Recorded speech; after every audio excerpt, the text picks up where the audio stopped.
Hey everyone, आप सभी का वेलकम है। स्वागत है अंकित फाइनेंस क्लब में। मैं हूं आपके साथ डॉक्टर अंकित गोयल। देखिए, काफी टाइम ऐसे बार होता है कि हम आईपीओ के लिए अप्लाई करते हैं, हम डिवेंचर के लिए अप्लाई करते हैं। तो कई बार हम देखते हैं कि न्यूज आती है कि आईपीओ जिस दिन ओपन होने वाला होता है उससे कुछ दिन पहले या एक दिन पहले कंपनी ने एंकर इन्वेस्टर से इतने करोड़ रुपए लिए। या हम देखते हैं जब सब्सक्राइब होता है तो हम देखते हैं कि नॉन इंस्टीट्यूशनल इन्वेस्टर ने काफी अप्लाई किया है उसके लिए। तो काफी कंफ्यूज रहते हैं कभी कभी, और काफी लोग हैं जिनको क्लियरिटी भी होती है। तो ऑब्जेक्टिव रहता है हमारे चैनल अंकित फाइनेंस क्लब का कि फाइनेंशियल लिटरेसी को थोड़ा सा इंप्रूव किया जाए, कुछ टर्म्स होते हैं जिनकी क्लियरिटी की जाए।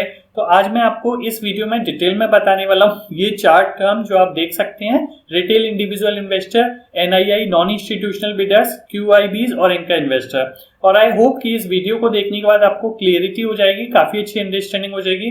तो देखिए, सबसे पहले बात करते हैं रिटेल इंडिविजुअल इन्वेस्टर, जिनको आरआईआई बोलते हैं।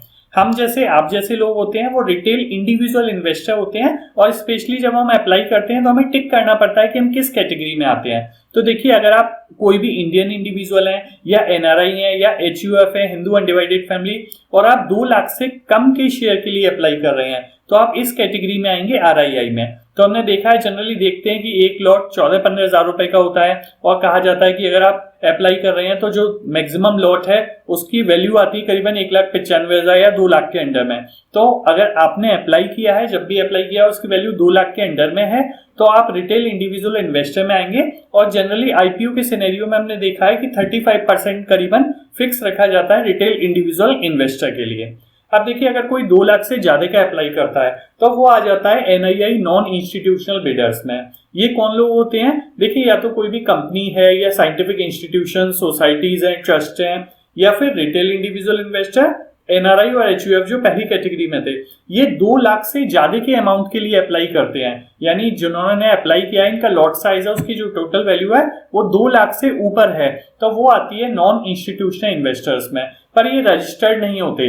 जैसे हम बात करें, अगर म्यूचुअल फंड की बात करें, एलआईसी की, इंश्योरेंस कंपनीज की बात करें, या फॉरेन पोर्टफोलियो की बात करें, जो लोग रजिस्टर्ड होते हैं और वो अप्लाई करते हैं 2 लाख से ज्यादा, तो वो आ जाते हैं क्यूआईबी में, क्वालिफाइड में। पर ये लोग रजिस्टर्ड नहीं होते। अगर हम कंपनीज, सोसाइटीज, ट्रस्ट या एनआरआई, एचयूएफ की बात करें और 2 लाख से ज्यादा अप्लाई कर रहे हैं, तो ये दूसरी कैटेगरी में आ गए। अब जनरली जो आईपीओ होता है ना, उसका 15% रिजर्व किया जाता है इन लोगों के लिए। जो हाई नेटवर्क इंडिविजुअल है, एचएनआई, वो भी इसी कैटेगरी में आते हैं, नॉन इंस्टीट्यूशनल बिडर्स में। तो आपको आई थिंक समझ में आया होगा कि 2 लाख से कम में अगर आप अप्लाई कर रहे हैं तो आप आरआईआई में आएंगे, और 2 लाख की वैल्यू से ज्यादा के लिए आप अप्लाई कर रहे हैं आईपीओ में तो आप नॉन इंस्टीट्यूशनल बिडर्स में आएंगे। अगर आप इनमें से किसी भी कैटेगरी में आते हैं जो लिखा हुआ है, अगर कंपनी, साइंटिफिक इंस्टीट्यूशन, सोसाइटी या ट्रस्ट। अब देखिए, क्यूआईबी की बात करते हैं, क्वालिफाइड इंस्टीट्यूशनल बिडर्स। ये वो लोग होते हैं जो सेबी के थ्रू रजिस्टर्ड होते हैं। तो हमने देखा है पब्लिक फाइनेंशियल इंस्टीट्यूशंस है, कॉमर्शियल बैंक हैं, म्यूचुअल फंड है, फॉरेन पोर्टफोलियो है। तो ये क्या है? ये लोग पैसा इकट्ठा कर रहे हैं लोगों से। म्यूचुअल फंड में हमने देखा है लोगों से पैसा इकट्ठा करते हैं और फर्दर इन्वेस्ट करते हैं। तो ऐसी कोई भी रजिस्टर्ड है अगर सेबी के अंडर में कोई भी इंस्टीट्यूशन, तो वो क्यूआईबीएम में आता है, क्वालिफाइड इंस्टीट्यूशनल बिडर्स। और जो टोटल ऑफर साइज होता है उसका करीबन 50% इन लोगों के लिए होता है। तो हमने देखा 35% आरआईआई के लिए, नॉन इंस्टीट्यूशनल के लिए 15%, 50% हो गया, और रिमेनिंग 50% होता है क्यूआईबी, क्वालिफाइड इंस्टीट्यूशनल बिडर्स के लिए। अब इन क्वालिफाइड इंस्टीट्यूशनल बिडर, अगर ये टोटल बात कर रहा हूं 10 करोड़ से कम के लिए लगा रहे हैं तो ये क्यूआईबी में आ जाते हैं। पर यही लोग अगर 10 करोड़ से ऊपर के लिए अप्लाई कर रहे हैं, एप्लीकेशन जो है इनकी वो 10 करोड़ से ज्यादा की है, तो ये कहलाते हैं एंकर इन्वेस्टर, जो आप राइट हैंड साइड देख सकते हैं, 4th आपका जो है बॉक्स। तो इसमें लिख रखा है an anchor investor is a public issue refers to a QIB.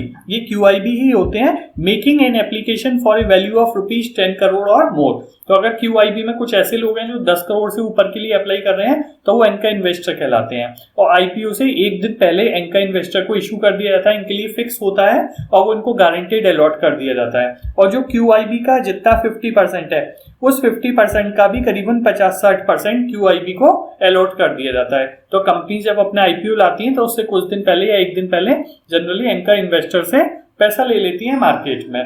तो आई थिंक अब आपको क्लियरिटी हो गई होगी कि 2 लाख से कम में अगर हम जैसे आप जैसे लोग अप्लाई कर रहे हैं तो रिटेल इंडिविजुअल कहलाएंगे, और अगर वहीं कंपनीज अप्लाई कर रहे हैं, HNI है जो 2 लाख के ऊपर के लिए अप्लाई कर रहे हैं, रिटेल इंडिविजुअल इन्वेस्टर, वो NII में आएंगे। और अगर कोई भी रजिस्टर्ड इंस्टीट्यूशन है जैसे बैंक्स है, म्यूचुअल फंड है, इंश्योरेंस कंपनीज है, FPI है, वो QIB में आएंगे। और QIB के अंदर भी जो 10 करोड़ से ज्यादा के लिए अप्लाई कर रहे हैं वो एंकर इन्वेस्टर में आएंगे। अब मैं आपको कुछ रियल एग्जाम्पल दिखा देता हूँ। तो ये देखिए दोस्तों, ये मैंने ओपन कर लिया है। एडलवाइस फाइनेंस सर्विस लिमिटेड है, एक कंपनी है, एक ग्रुप कंपनी आपने सुनी होगी एडलवाइस ग्रुप। तो ये म्यूचुअल फंड या काफी चीजों में डील करते हैं। इनके डिवेंचर आए हुए हैं अभी NCD, नॉन कन्वर्टेबल डिवेंचर, और काफी अच्छा रिटर्न दे रहे हैं 9-10% का। इसके लिए अलग से एक वीडियो भी बना रखा है जिसमें मैंने पूरा बताया, अंकित फाइनेंस क्लब में मिल जाएगा आपको ये। तो देखिए इसमें इन्होंने बता रखा है कि ये जो अलॉटमेंट है ये QIB को किया जाएगा, कॉर्पोरेट पोर्शन को HNI को किया जाता है, रिटेल इंडिविजुअल इन्वेस्टर। तो आई थिंक अब आपको क्लियरिटी हो रही होगी। और ये क्योंकि NCD है तो इनके परसेंटेज अलग हैं। जो परसेंटेज मैंने आपको वहां बताए थे वो IPO के परसेंटेज थे। NCD में देखिए QIB को ये 10% दे रहे हैं, कॉर्पोरेट को 10% दे रहे हैं, HNI को 40% दे रहे हैं और रिटेल इन्वेस्टर को 40% दे रहे हैं। यानी आप देख रहे हैं, अब आपको समझ में आ रहा है कि जो 2 लाख से ऊपर अप्लाई कर रहे हैं वो HNI कहलाएंगे, राइट, और वो NII में आते हैं, नॉन इंस्टीट्यूशनल इन्वेस्टर्स में।